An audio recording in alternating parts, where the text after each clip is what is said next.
Rapaz, eu fiz um bocado de coisa. Muitas coisas? Muitas coisas. Eu também fiz um monte de coisa, me parando pra lembrar agora, assim, gente. Mas não é pra gente esse Comecei quadro. negócio, fechei negócio, negócio. Coisa boa, né? Perdi muito dinheiro, ganhei alguma merda. Eu, por exemplo, recebi 2 homenagens na Câmara Municipal. Recebeu 2 homenagens. 2 homenagens. Muita gente fez muita coisa, mas agora, a partir de hoje, nós vamos querer saber o que os vereadores de Campos fizeram no ano de 2011, lógico, na Câmara de Vereadores de Campos. E para começar a nossa série de entrevistas, a vereadora Odisseia Carvalho, ela é do PT, ela veio conversar conosco sobre o que ela fez no ano de 2011 lá na Câmara. Vereadora, mais uma vez, obrigado pela presença da senhora aqui. Curto e grosso, o que a senhora fez em 2011 na Câmara de Vereadores? Bom dia. Bom dia, Vitor. Bom dia, Granja, a todos os nossos ouvintes. Não dá para falar curto e grosso, não. Precisa de um tempo. Precisa de um tempo para a gente poder aqui colocar, expor todos os nossos trabalhos, as nossas vitórias, nossas dificuldades, porque eu acho que sempre é assim, é uma luta constante, né? Para quem realmente está ali empenhado em fazer o que deseja, o que pensa e o que acredita, essa é a grande missão que tem que ser feita, né? O ano de 2012 foi, no meu entender, um ano que a gente, na verdade, conseguiu realizar várias questões, principalmente no movimento social. Acho que isso, eu sou uma vereadora que sou oriunda do movimento sindical, minha origem é o movimento sindical, e por isso, esse ano, uma grande parte do mandato ficou dedicada à questão dos assentados, né? E também dos movimentos sociais, do trabalho escravo, de uma forma geral. Nós tivemos várias ações efetivas, inclusive a formalização de uma comissão em defesa do Zumbi dos Palmares, que vocês acompanharam pela imprensa. Nós temos um traçado, né, que vai cortar a BR-101, que é o traçado que eles chamam do lado oeste, que é um traçado original. Esse traçado foi modificado e nessa mudança vai afetar cerca de 200 famílias do Zumbi 1, 2, 3, que estão lá assentados, que estão produzindo, que estão, na verdade, vivendo da própria terra. Esse novo traçado leste, causou uma polêmica generalizada, porque, na verdade, faz parte do novo corredor logístico que pega a parte de Campos, indo até passando ali pelo Zumbi, pela usina São João, passando pelo Zumbi. E isso, na verdade, iria prejudicar, com certeza, todos aqueles produtores que lá estão. E, muitas das vezes, algumas pessoas não conseguem entender, né, da necessidade da gente fazer um investimento, principalmente na agricultura, nesses assentados e pequenos agricultores. Eles colocaram como esse novo corredor logístico, esse novo traçado, como sendo a salvação para aquelas pessoas que estão lá, sendo pessoas humildes, que não conseguem emprego, não conseguem produzir. Quer dizer, ao invés de ter um pensamento totalmente diferenciado. É preciso que haja um investimento no município, principalmente na Secretaria de Agricultura, para que essas pessoas realmente possam produzir. Só para você ter uma ideia, Vitor e Granja, nós temos o Plano Nacional de Merenda Escolar, que determina que o município tem que comprar 30% da sua merenda escolar nos pequenos produtores e assentados.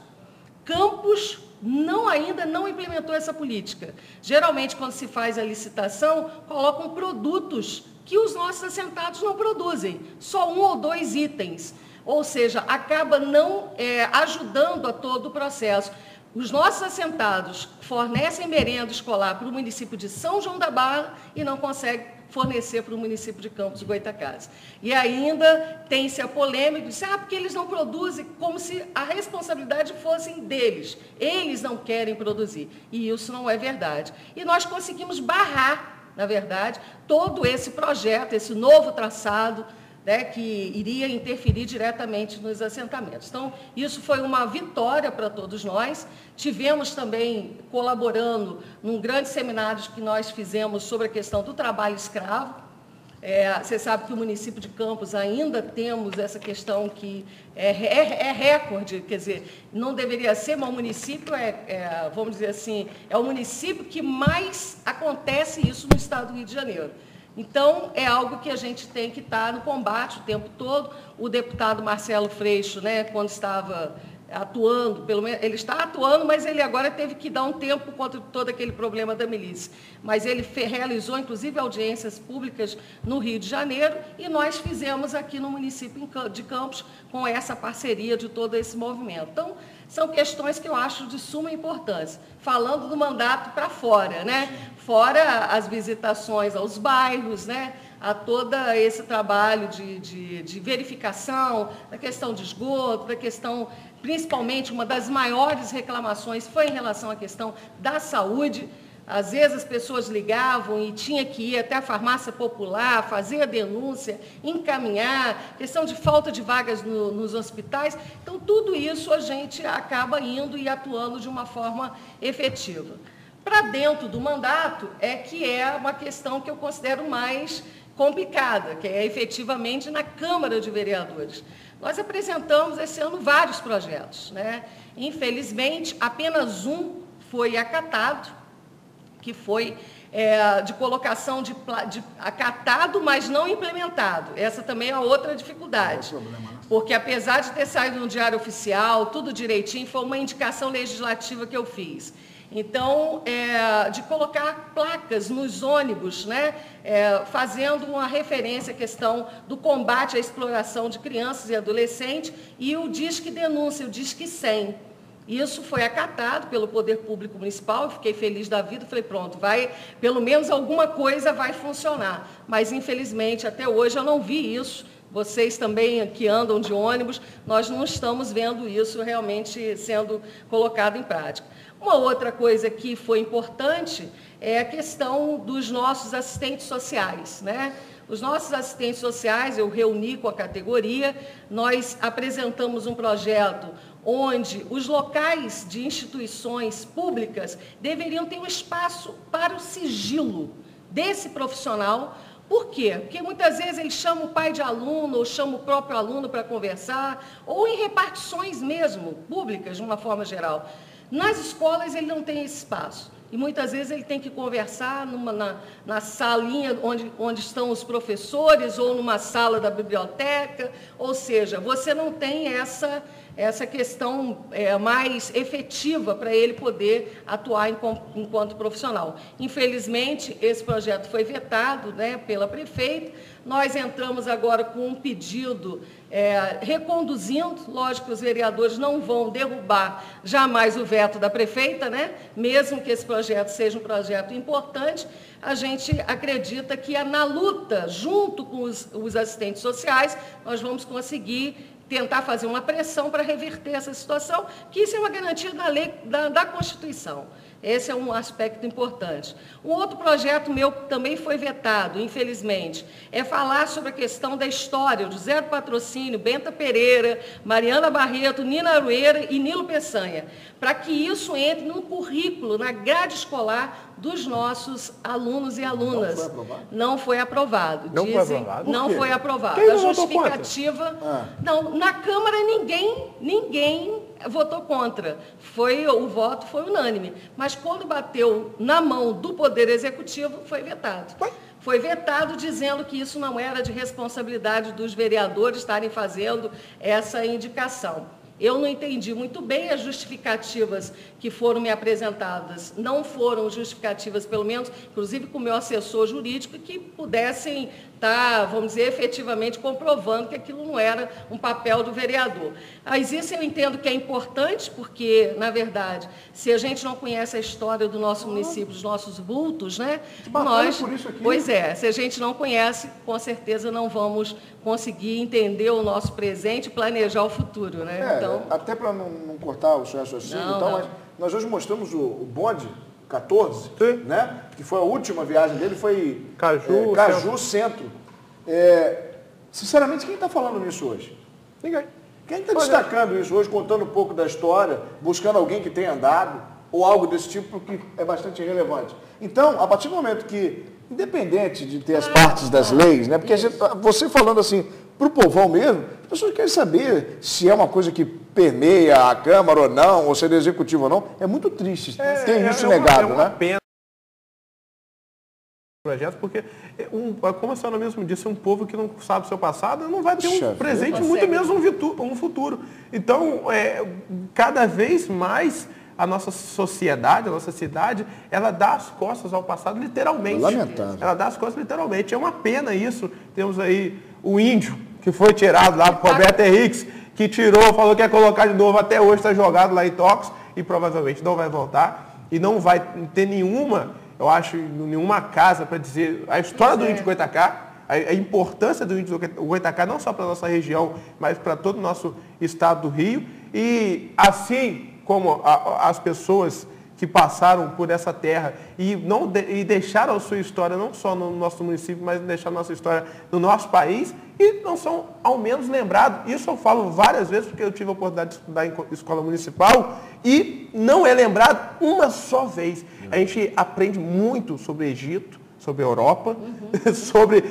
sobre a Revolução Americana, mas a nossa revolução, o nosso passado, a gente não aprende nada, cara. Nós tivemos há um tempo atrás um livro chamado Gente da Terra. A professora de História, Marluce, ela escreveu junto com uma outra colega também, professora de História, e esse livro foi utilizado durante um bom tempo na Prefeitura de Campos, na terceira série, a antiga terceira série, que hoje é o 4º ano de escolaridade. E era interessante porque nessa série você estuda o município.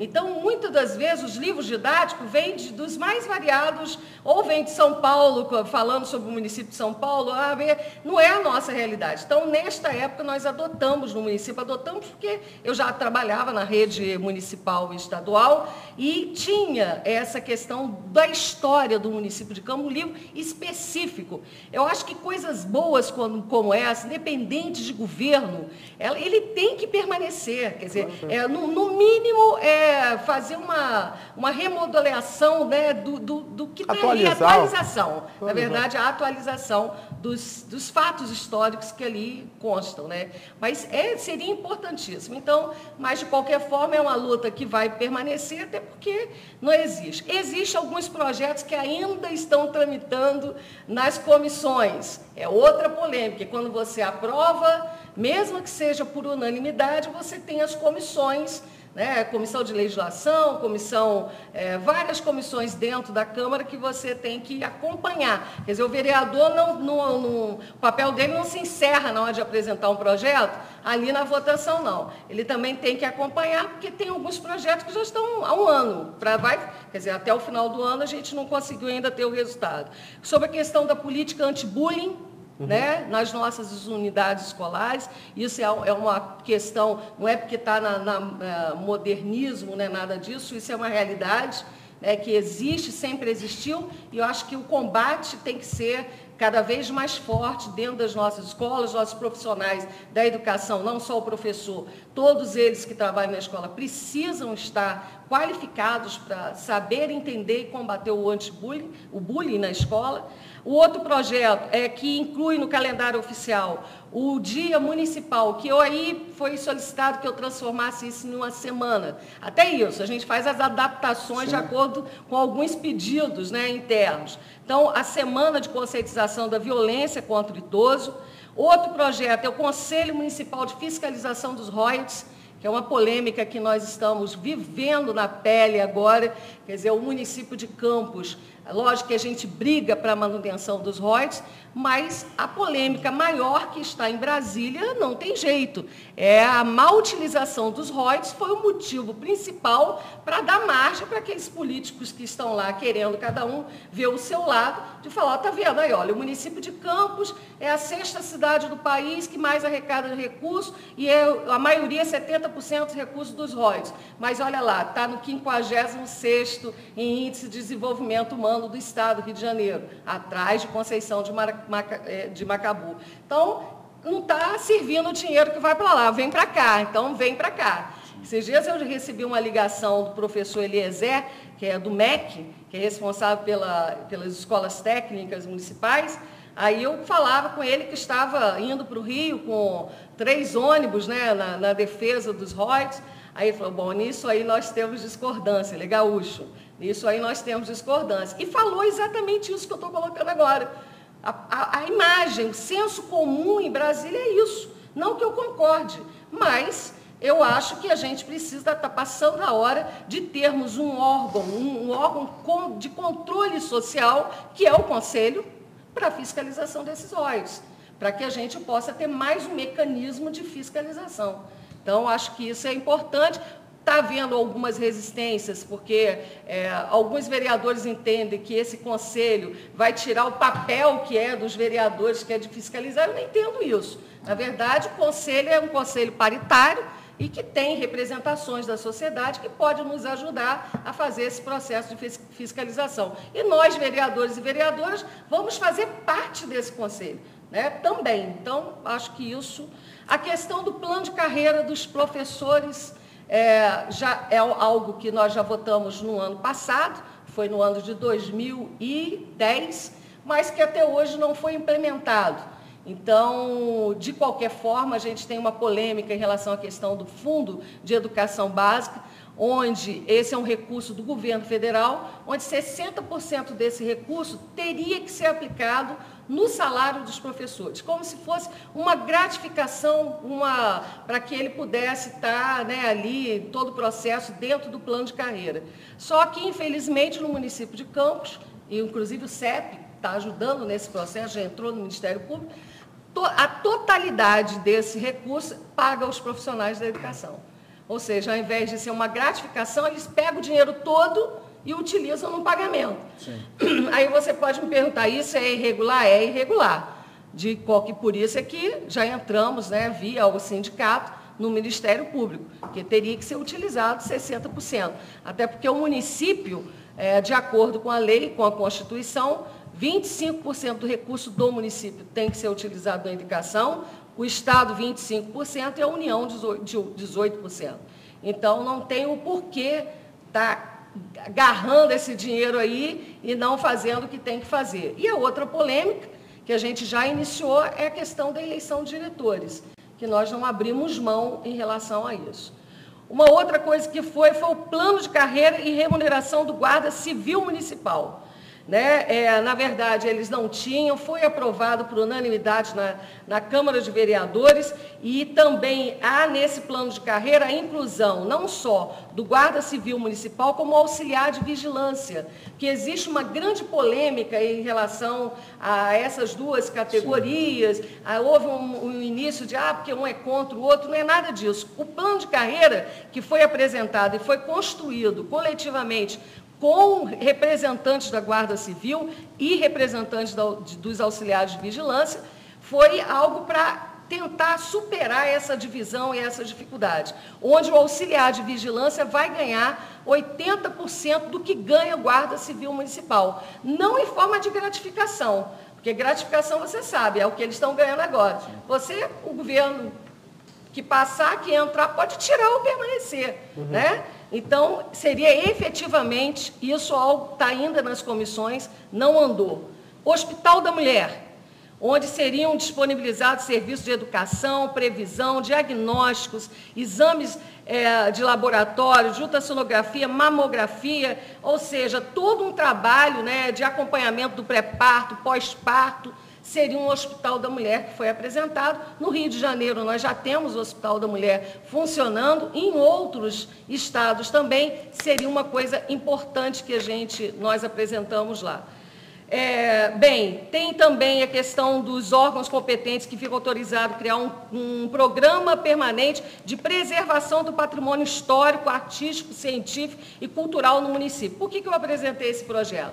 Porque teve aquele grande incêndio em São Paulo, que acabou com tudo, para uma grande parte da história, né? E a queimada do arquivo que aconteceu.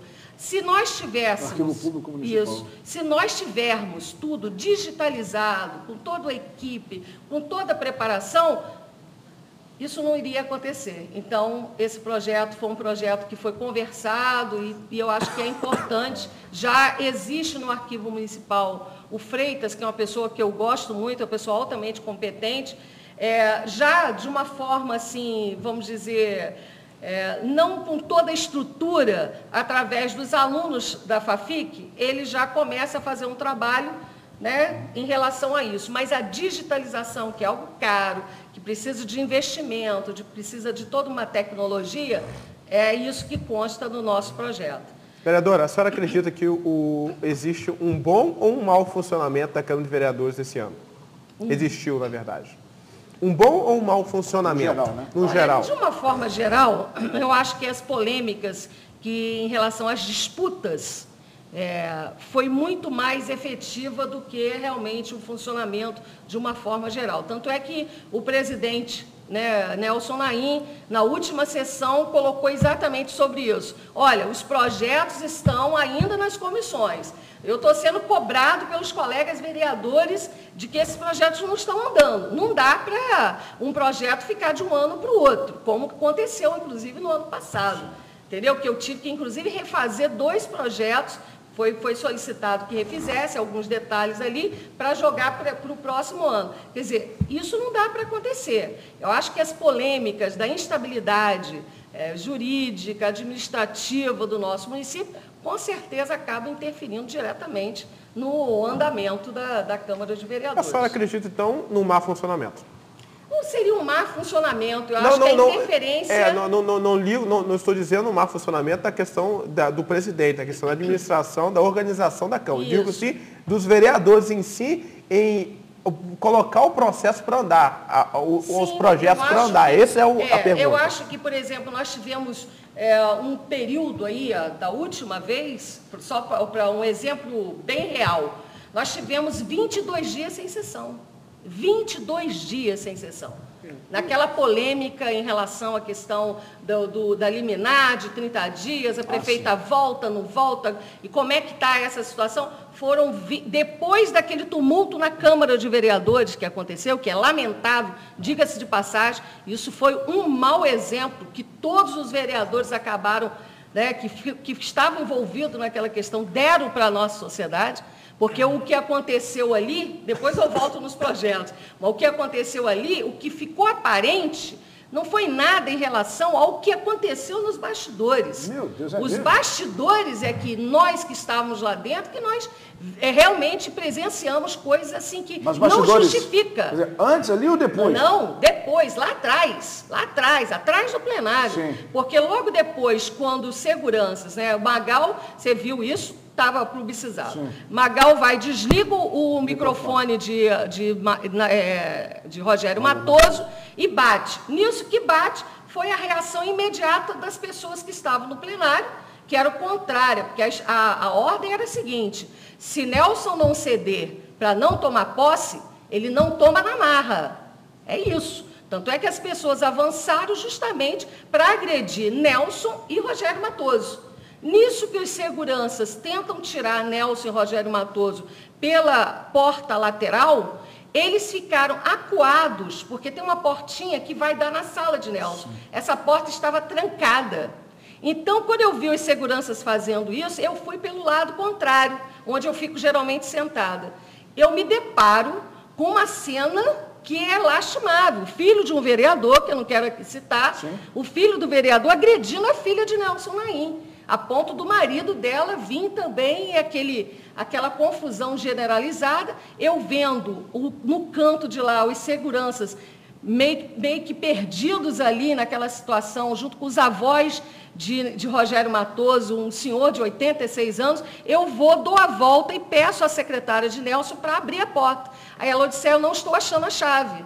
Aí eu chamei o segurança e falei: arromba essa porta, arromba isso aí. Aí ele, com 2 pancadas, conseguiu abrir e foi protegido aquelas pessoas. Enquanto isso, as brigas que estavam ali continuaram, de vereador contra vereador, e aí foi.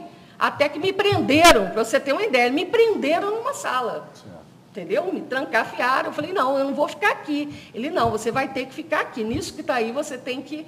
Tipo assim, eu acho, até depois agradeci a ele, porque no estado de tensão, me preservando, entendeu? Aí eu até brinquei, falei, porque ali estavam alguns vereadores também que tinham ali no tumulto, eu até depois eu falei assim: olha, se você me tira daqui, porque senão a confusão vai começar aqui dentro dessa sala, por causa do estado de tensão que a gente estava ali naquele momento. Então, isso é lastimável. Então, nesse sentido, não é, o funcionamento foi prejudicado, né, da Câmara dos Vereadores este ano, devido um racha lá dentro? à questão, principalmente, da questão política existente no município. Existe um racha dentro da Câmara dos Vereadores hoje, nos bastidores? Um racha entre os governistas?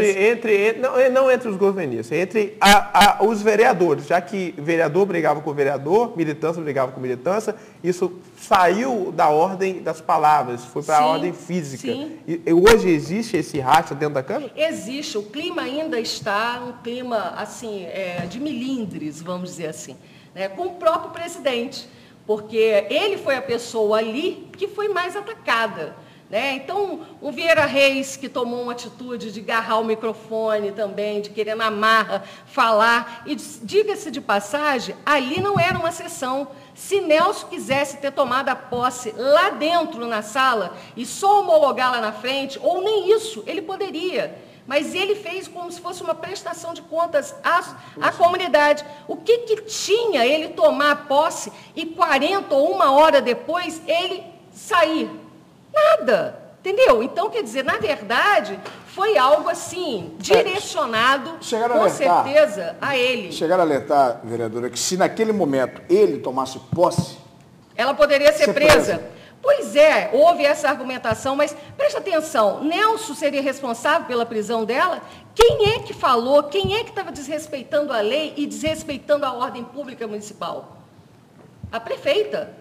Não era Nelson que estava desrespeitando, muito pelo contrário. Nelson estava acatando uma ordem judicial. E a ordem judicial se cumpre, depois se recorre.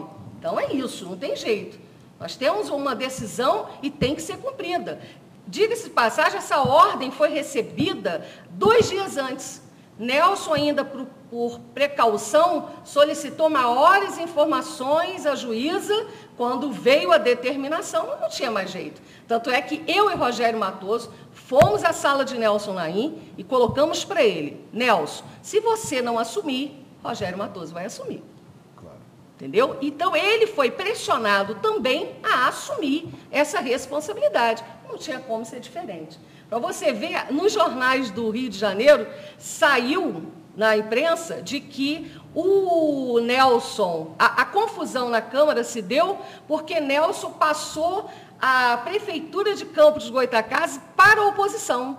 Isso foi uma inverdade. Isso não foi isso. Tempo, foi, Pois é. Saiu, inclusive, nos blogs, né? Inclusive do deputado federal. Por isso que, na verdade, foi reproduzido. E não foi verdade isso. Ele estava passando a palavra para o cargo dele de presidente para Rogério. Na hora que ele vai falar no microfone, foi aquele tumulto todo. Vereadora, obrigado pela presença da senhora. Infelizmente, nosso tempo já encerrou. São 8 horas e 56 minutos, estourou. Olha, só para você ter uma ideia, ainda não acabei a minha relação, mas eu vou deixar aqui com vocês, para vocês poderem verificar, né, os demais projetos. Mas eu acredito que esse tem que ser o nosso trabalho, ouvindo sempre a população, estando sempre junto a ela e tentando fazer da melhor maneira possível o nosso mandato, da maneira como realmente a gente sempre acreditou. Né? Na verdade, o nosso espaço aqui é justamente para o vereador que está empossado hoje ter a sua prestação de conta com o seu eleitorado. Faz muito menos pergunta que no normal. Na verdade, o vereador que vier aqui em nossa, agora faltam 16, que vier aqui em nossa bancada, ele vai ficar falando. E Deus queira que você tenha algo para falar. Então, justamente é isso. A gente viu que a gente fica quietinho, ouvindo. Eu tenho algo para falar. Bebe água, fica olhando para o céu, olha para o vereador, olha para o vereador. Uma coisa que eu queria falar rapidamente é o seguinte, lamentar os nossos pedidos de informações da oposição, que são sempre negados na Câmara dos Vereadores, e nós, vereadores da oposição, temos que sempre recorrer ao Ministério Público para obter essas informações. Isso eu acho um absurdo, eu quero lastimar isso de público em relação a essa atitude que eu considero antidemocrática dos vereadores da base governista que fazem isso como uma ordem de comando. Isso é um absurdo. Muito bem, eu gostaria só de fazer mais um agradecimento, porque nesse período aí a vereadora nos concedeu moção de aplausos e teve a aprovação dos demais vereadores. Para o dia do radialista, a gente agradece mais uma vez. Então, você, vereador, fique preparado, você vai ser convidado para vir aqui no programa de Olho na Cidade, fazer a sua prestação de contas com o seu eleitorado, não com a gente. Nós aqui só temos o meio de campo, mas o seu eleitorado quer saber o que o senhor fez no ano de 2011. E já tem mais alguém marcado, Grande Ferreira? Não, todos, eu já entrei em contato com todos. Todos. Não tem ninguém marcado? Não, mas para você vai vir essa semana. Eu aposto para você que de hoje. quinta e sexta vão ter vereadores.